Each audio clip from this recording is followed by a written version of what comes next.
Hi అండి. ఏవో beach చూపిస్తున్నాను అనుకుంటున్నారా? ఇది హంసలదేవి బీచ్ అండి. ఇది మోపిదేవి దగ్గర నుంచి 35 కిలోమీటర్ల దూరంలో ఉంటుందండి. దీన్ని హంసలదేవి అంటారండి. హంసలదేవి బీచ్. దీనికి ఒక ప్రత్యేకత ఉందండి. దీనికి ఒక స్థల పురాణం అయితే ఉంది. మీలో ఎవరికైనా ఈ స్థల పురాణం గురించి తెలిస్తే కామెంట్ చేయండి ఫ్రెండ్స్. నేనైతే ఇప్పుడు ఈ బీచ్ గురించి చెప్తున్నాను. దీనికైతే ఒక పెద్ద చరిత్రనే ఉందండి.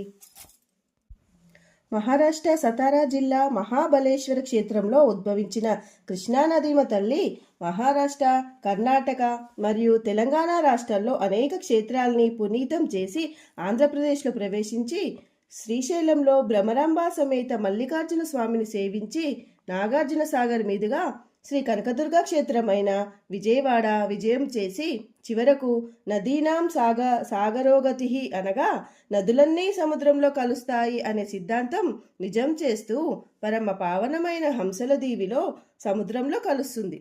ఈ 4 రాష్ట్రాల్లో చతుషష్ఠి కళల వలె 64 క్షేత్రాలు కృష్ణానది ప్రవాహ వైభవంతో సుప్రసిద్ధములైనాయి.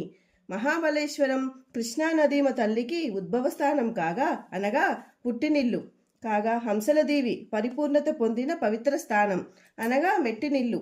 నదీ సాగర సంగమం అనేది జీవ బ్రహ్మైక్యమునకు ప్రతీక కనుక ఆ విషయం తెలియజేసేదే జగద్గురువు కనుక జగద్గురువైన కృష్ణ పరమాత్మ హంసలదేవిలో సాగర సంగమానికి సాక్షిగా శ్రీ కాశీ విశ్వేశ్వర స్వామితో కలిసి శ్రీ వేణుగోపాల స్వామి వారుగా ఆవిర్భవించి అనాదిగా భక్తుల కొంగు బంగారం అయినారు.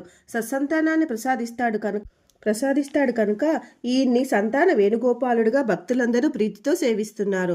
స్వయంభుగా వెలిసిన ఈ స్వామి దేవాలయము స్వయంగా దేవతలే కట్టారని ప్రతీత. ఇదండి ఈ దేవుని వేణుగోపాల స్వామి చరిత్ర. మీకేమైనా తెలిసి ఉంటే కామెంట్ చేయండి ఫ్రెండ్స్. ఇంకా